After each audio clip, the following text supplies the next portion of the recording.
Yeah, hi everyone. Can you hear me okay? In the back? All right, my buddy says yes. All right, I got 11:16, so we're supposed to start 11:15, so I'm going to get rolling here. My name is Ed Wilgus. I am a contractor supporting NITAAC. NITAAC is the National Institutes of Health Information Technology Acquisition and Assessment Center. It's a mouthful. I'm a former Fed. I spent 33 years in the federal government as a contracting officer type.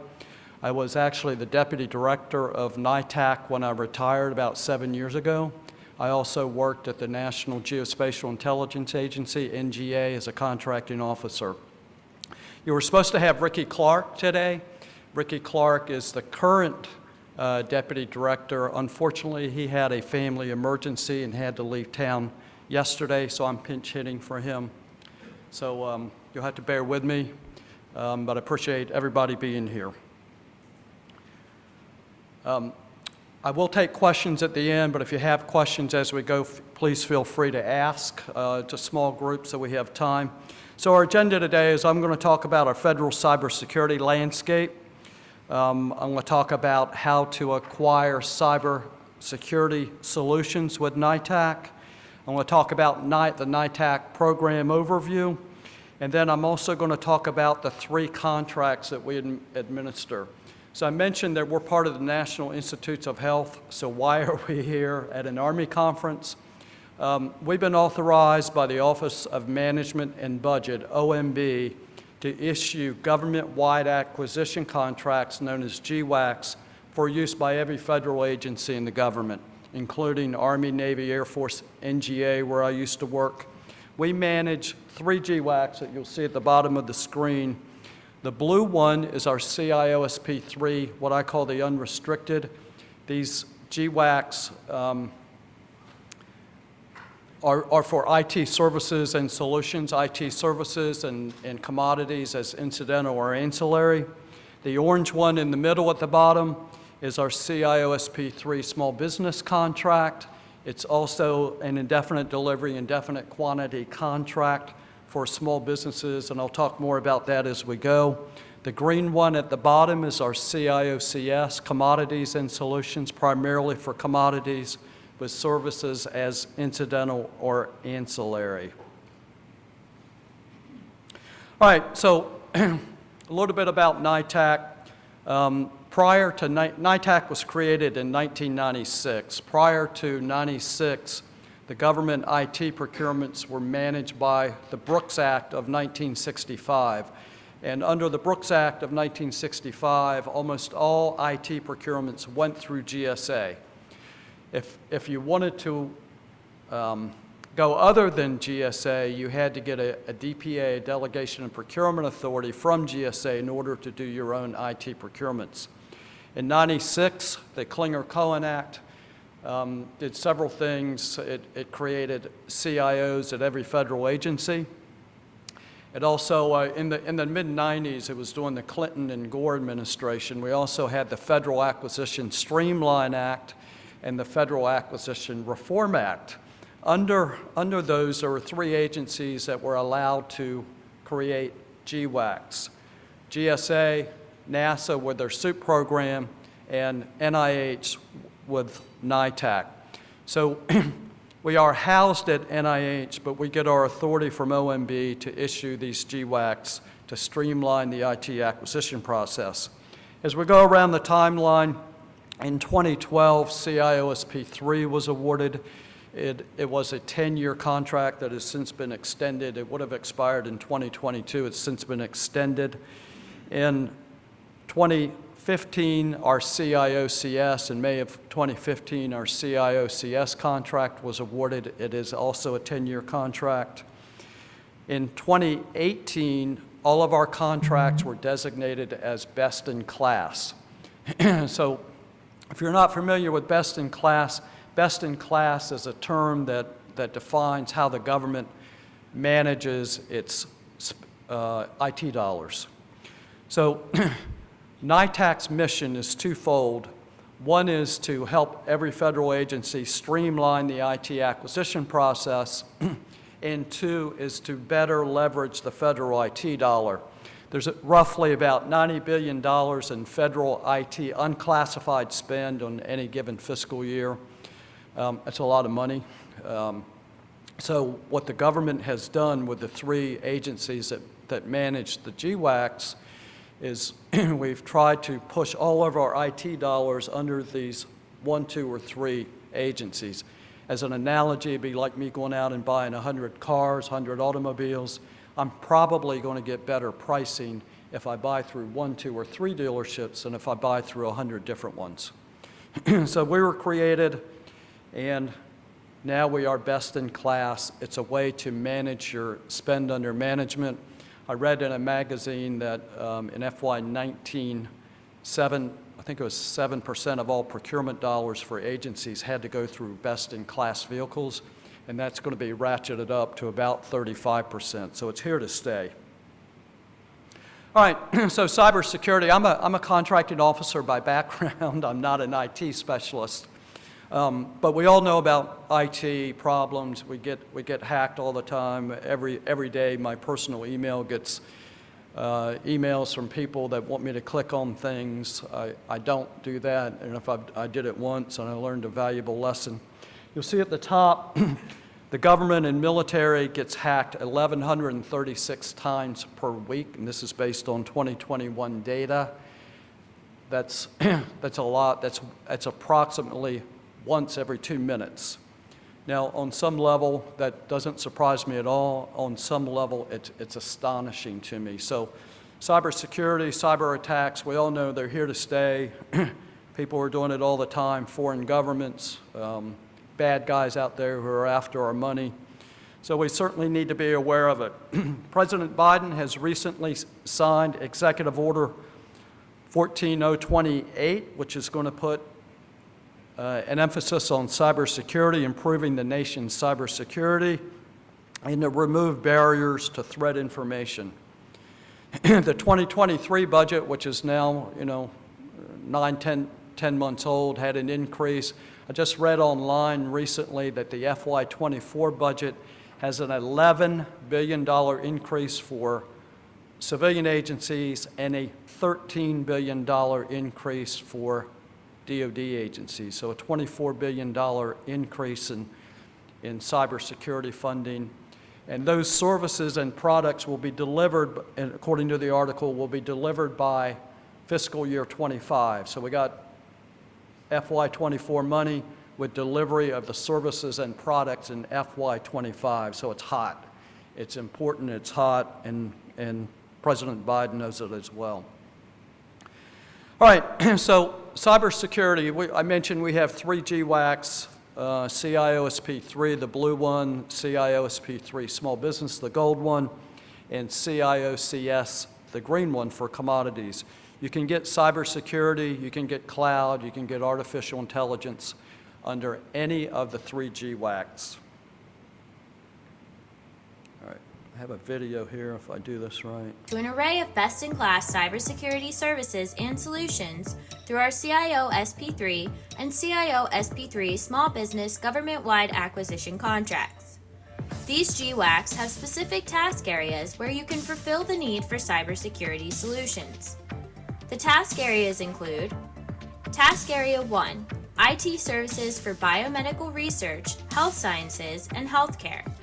This task area supports biomedical research, health sciences, and healthcare by performing studies and analysis and providing operational, technical, and maintenance services for the systems, subsystems, and equipment, some of which interface with and are extensions to information systems throughout the federal government.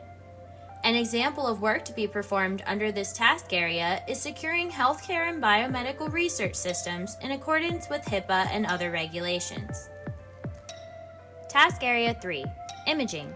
This task area addresses systems and services that support the collection, storage, and retrieval of digital images.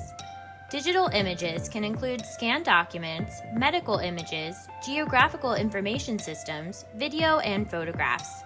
An example of work to be performed under this task area is securing imaging so that personally identifiable information or classified information is not exposed. Task Area 7, critical infrastructure, and information assurance. Task Area 7 supports the protection of critical infrastructure, assurance of agency information, and operations that protect and defend information and information systems by ensuring the following: confidentiality, integrity, availability, accountability, restoration, authentication, non-repudiation, protection, detection, monitoring, and event react capabilities.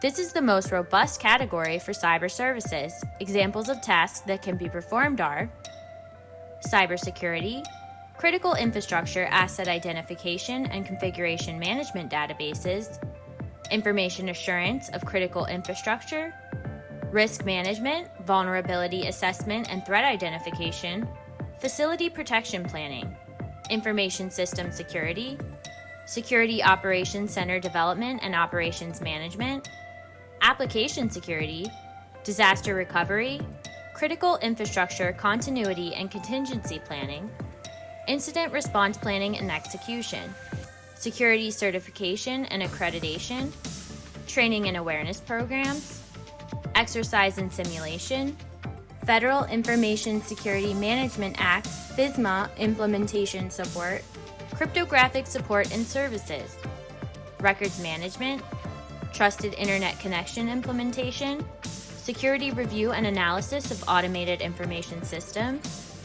identity management and assurance, intelligent automated data collection and analysis, and finally, IT forensics and discovery. Whatever your cybersecurity need, NITAAC has you covered. Under our best-in-class contracts, our award-winning contract holders offer the most up-to-date emerging technologies in the cybersecurity field. These cybersecurity services and solutions include everything from basic antivirus software installation and maintenance to virtual network environments for cybersecurity testing and training. Email NITAAC support or visit our website at nitaac.nih.gov to find out more information.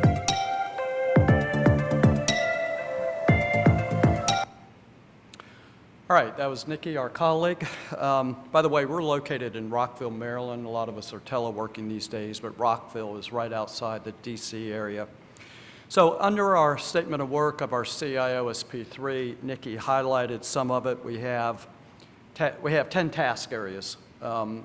Each task area covers different aspects of IT, but they cover everything from A to Z, everything and anything IT. So task area 7, you'll see in the upper left-hand corner, cybersecurity is identified. Task area 1, Nikki mentioned, is health IT. Now, I want to make sure it's clear that NIH is a health-based agency. We're part of the Health and Human Services. Task area 1 is health IT, but this is not a health IT contract. Task area 1 gets about 15% of the work. The other 9 task areas get about 85% of the work. On any given year in the last few years, we do about $5 to $6 billion in contract awards under our contracts. So we get quite a bit of work, probably $4 to $5 billion under other than task area 1. Under our CS contract, we have category 3 for IT security software. All right, I want to do a little bit of a deeper dive on our GWACs. I mentioned who we are. We're NITAAC, the National Institutes of Health Information Technology Acquisition and Assessment Center. We manage the 3 GWACs. And how do we do it? We award these contracts under FAR Part 15. I'm a contracting officer, so you have to bear with me when I talk about the FAR. We awarded these under FAR Part 15. They are administered under FAR Part 16. Under FAR 16.505 specifically, it allows for fair opportunity. So all of our contractors that get awards have a chance to compete on the RFP or RFQ that your agency might issue. All right, all of our IDIQ contracts I mentioned are best in class. They're all for information technology. We have about 300 to 400 contractors, but don't panic if you're a contracting officer or you're a program manager. The average number of proposals per RFP or RFQ is numerically 3.6. The most I've seen in 11 years now is 14 on any given RFP. So you're going to get a very manageable number. You're not going to get 50 or 100 or 200. You're going to get a very manageable number. There are no protests on orders, and this is right out of the FAR, the Federal Acquisition Regulation. There are no protests on orders under $10 million, so it's protest-free mostly. And even for those above $10 million, all of our contract holders know that agencies will use these vehicles because I always like to say they're legal and proper, fast and easy. And if you protest, it's neither fast nor easy necessarily. So they're very much aware of that, so they're very judicious. They have the FAR Part 33 right to protest, but they are very judicious in whether they protest or not. All of our contract holders went through a strong vetting process of technical, management, past performance, and price. For CIO-SP3, I was the contracting officer at the time, we had well over 300 proposals. We made awards to about 145, about 40 to 45%. So we were judicious. We didn't just hand out awards because you threw your name in the hat. We were judicious in that process. Our CIOCS contract, we had 65 awards. That's for commodities. We had over 100 proposals, so we awarded to about 60%. So I mentioned any federal agency can use these GWACs. Any given year, we have 75 different agencies, civilian, DOD, I mentioned NGA, Geospatial Intelligence Agency uses these. I know we've had well over 100 agencies use these GWACs. I would say every federal agency has, but there's so many agencies out there that there's always a new one popping up or one that I haven't heard of. So I'm going to say the vast majority of agencies have used our GWACs. All right, a little bit of a deeper dive on our CIO-SP3 contracts. And I'm looking at the upper left-hand corner, the blue box. Each contract has a $20 billion ceiling. So we have over 300 contractors, over 350. I was good in math in high school, but 350 times 20 billion, that's a big number. I don't know what that is, but it's a huge number. So there's lots of programmatic space. These contracts were awarded in 2012. They had a 10-year runway where you could place an order on the last day of the contract period and have services continue for 5 more years. They have since been extended through April 29th of next year, April 29 of 2024. So you can place an order on the last day of the contract period and have services run through April 29 of 2029. On the right side of the screen, I'm looking at the orange box. You'll see that these contracts are for commercial and non-commercial services for IT. The green box in the middle right, we have 137 labor categories identified and priced for all 300 plus contractors. This is a great tool to use for an independent government cost estimate. If you want to use it, we'll help you with that. We have tools and templates. All of this is free. There is a fee to be paid by the contractor if an order is placed, but only if an order is placed, and I'll talk more about that in a minute. But you can use our tools and templates. You can use our IGCE. We will help you with that. We're a fellow federal agency to the Army and all DOD and all civilian agencies. Our mission, again, is to help streamline the IT acquisition process and to better manage or better leverage the federal IT dollar. On the lower right, you'll see the order types. You can have any order type under our SP3 contracts, fixed price, cost type, labor hour, T&M. Any restrictions would not be at the contract level, but would be at your department or agency level. All right, more of a deeper dive on our SP3 contracts. The blue one on the left has 47 contract holders, 47 contractors, and it's Booz Allen, IBM, Lockheed, many of those types. There are 2 small businesses and 45 large or other than small businesses, or OTSBs. You'll see in the middle left, under the blue box, there is a fee to use our contract of 0.65 of 1% with an annual cap of $150,000. So if an agency were to issue an award for $100 million, 0.65 of 1% is $650,000. But it would have a cap of $150K, so the effective rate in my example would be 0.15 of 1%. Now, our fellow federal agencies, GSA and NASA and NITAAC, we all charge a contract usage fee. We're a federal agency, so we don't make a profit. We use our fees to pay for salaries, to pay for rent, to pay for travel to places like Augusta.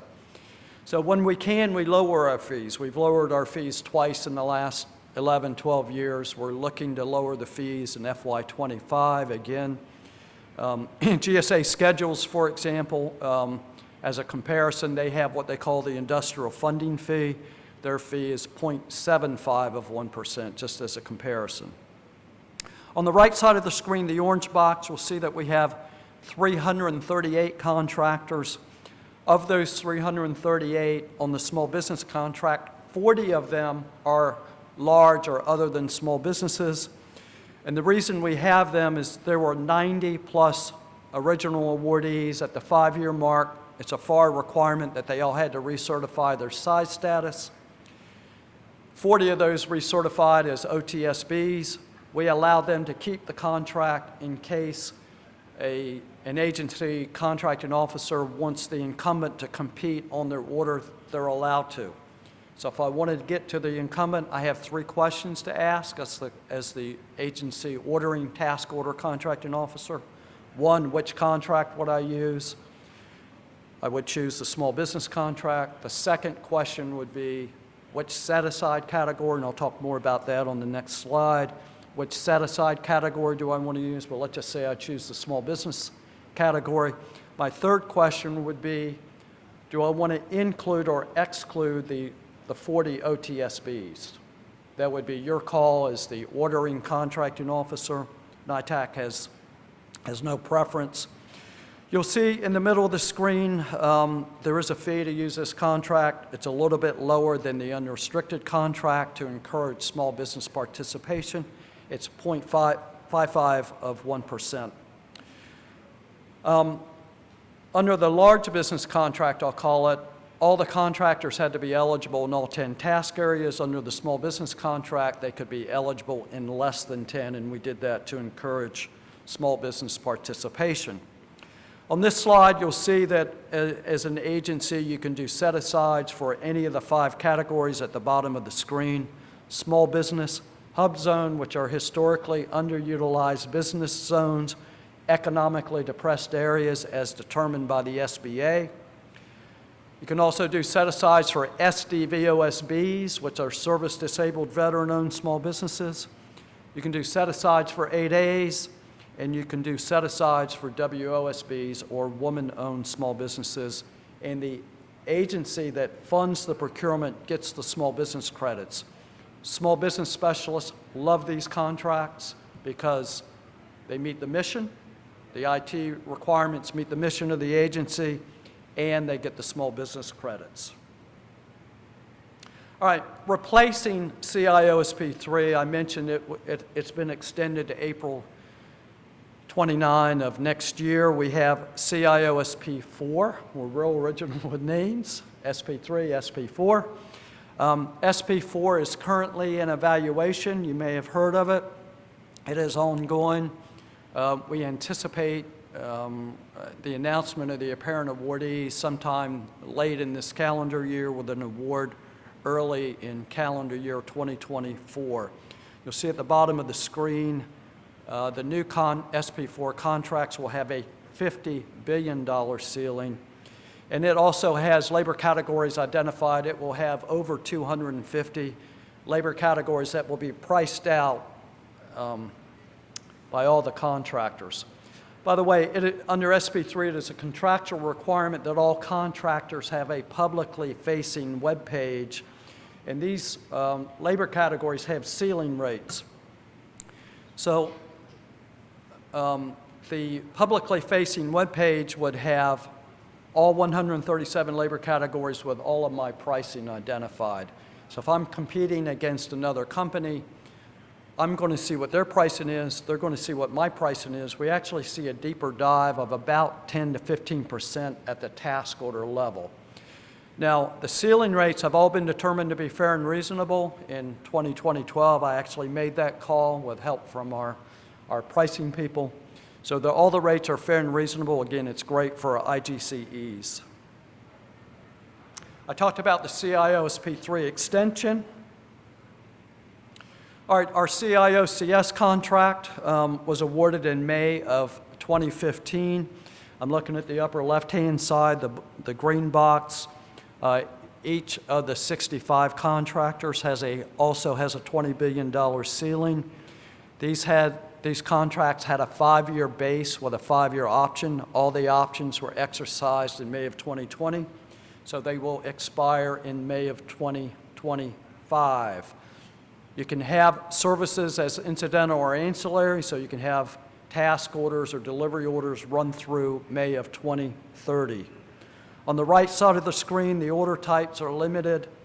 We have a technology refreshment clause in our contract where the contractors can add items as they go, as they see fit. All right, I mentioned we have 65 contractors under this contract. We have 58 value-added resellers or VARs, and we have 7 original equipment manufacturers or OEMs. I'm looking at the upper right-hand side. You can also do set-asides for small business hub zone SDVOSBs, 8A, woman-owned, or EDWOSBs, which are economically disadvantaged women-owned. Back on the left side of the screen in the middle, there is a fee to use this contract as well. It's 0.35 of 1%. And you'll see right below that the NAICS codes of 334 and 541519. The NAICS code, by the way, for SP3 is 541512. All right, I mentioned these are administered under FAR 16.505. It requires fair opportunity. Everybody gets a chance to see the RFP or RFQ. NITAAC manages that through what we call our electronic government ordering system, or EGOS. So you would upload the RFP and it would be issued, and all the contractors would see the RFP or RFQ at the same time. That ensures fair opportunity.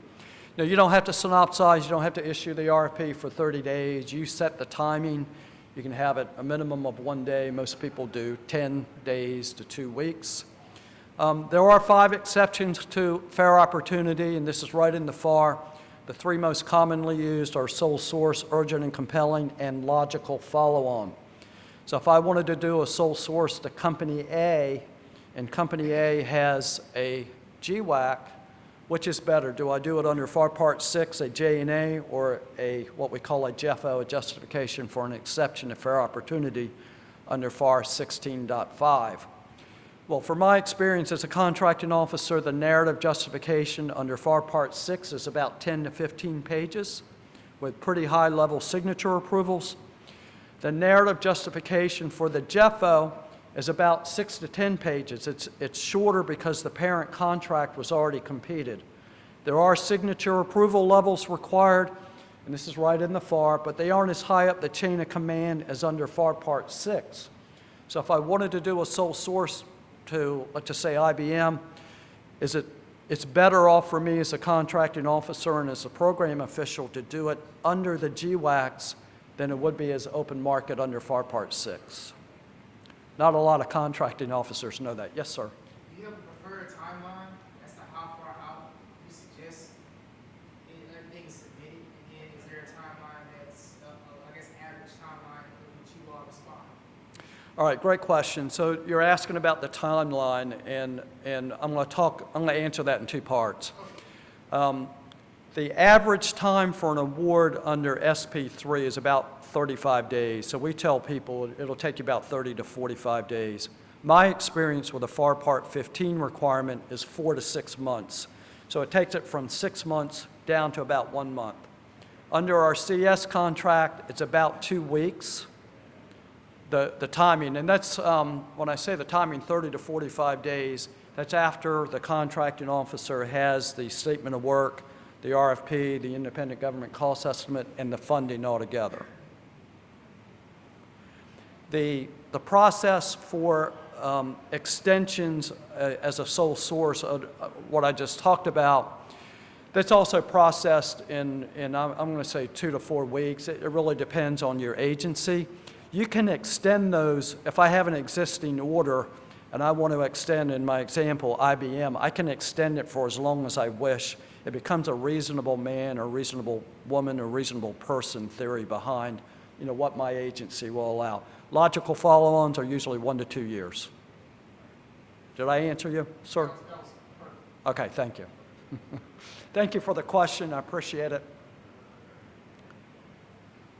All right, so there are 2 ways to place orders, and these are 2 FAR terms. One is a direct order, and the other is an assisted acquisition.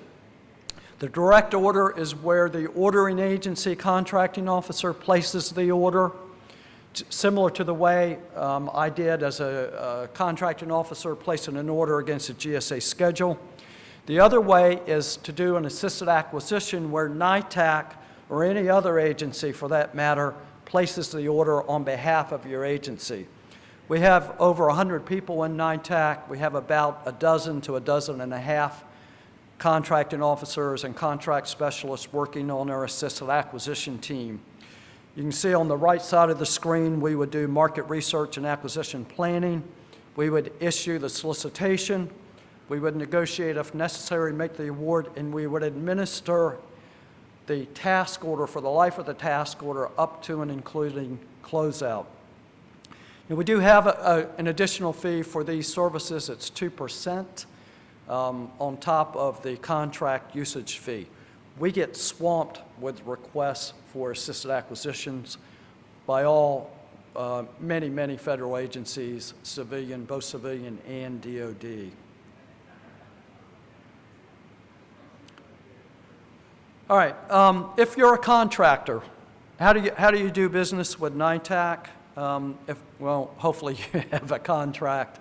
If you do, you're in the money, $5 to $6 billion a year in new awards. If you're not, you can team up, you can subcontract. Some of my industry friends, and I've been on the government side now for almost 40 years, some of my industry friends kind of laugh at me and they roll their eyes, but I've seen a lot of success with people trying to subcontract. If you go to our website, every contractor is identified under each of the contracts with a program manager point of contact, with his or her email, and with his or her phone number. They're, especially the large businesses, are always looking for small business subcontractors, and they can fill their Hub Zone, 8A, woman-owned, SWOSB categories. They would love to meet up with you, and you can use my name.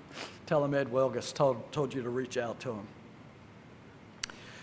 All right, if you're having trouble subcontracting, what I've learned over the last 10 years, there's a huge secondary market to buy other companies. The FAR does not allow contracts to be sold, but companies can be sold, and that includes the business unit that houses the contract. So I'm not picking on IBM, but IBM is huge. They're humongous. So if you wanted to buy the business unit that manages the GWACs, you can do that. And that's a novation process. That's right out of FAR 42.12. Down at the bottom of the screen, we mentioned CIOCS. I mentioned that that's going to expire in May of 2025. We hope to have the new award by then. We expect early next calendar year to have a draft RFP out for the CIOCS follow-on, with the final RFP out in about a year from now, with award by May of 2025.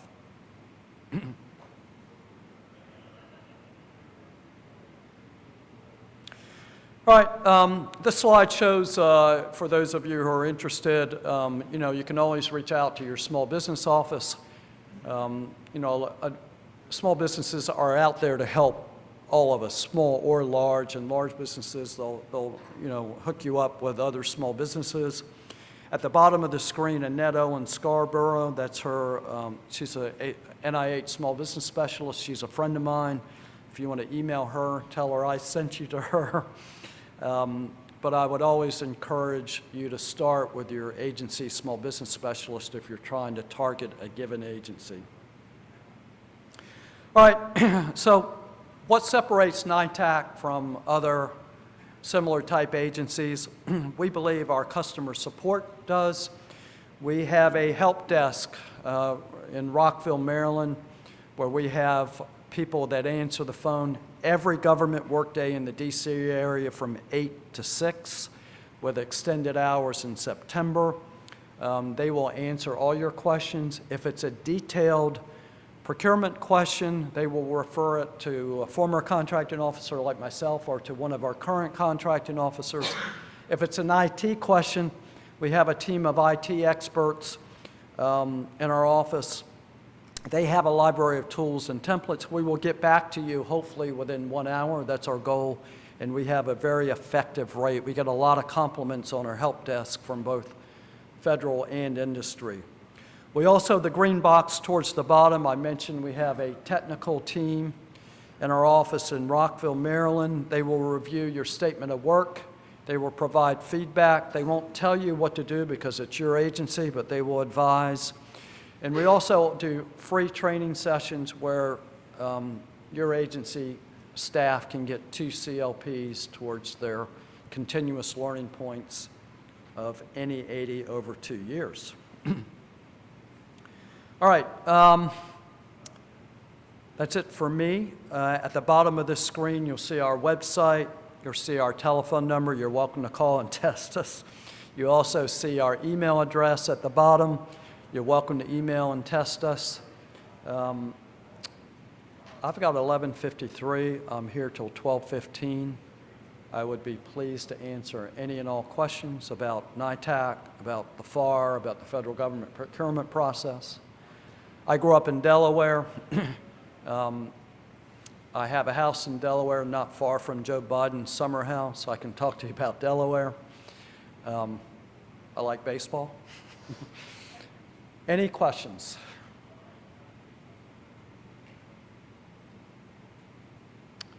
All right, again, my name is Ed Wilgus. I'm pinch hitting for our Deputy Director, Ricky Clark.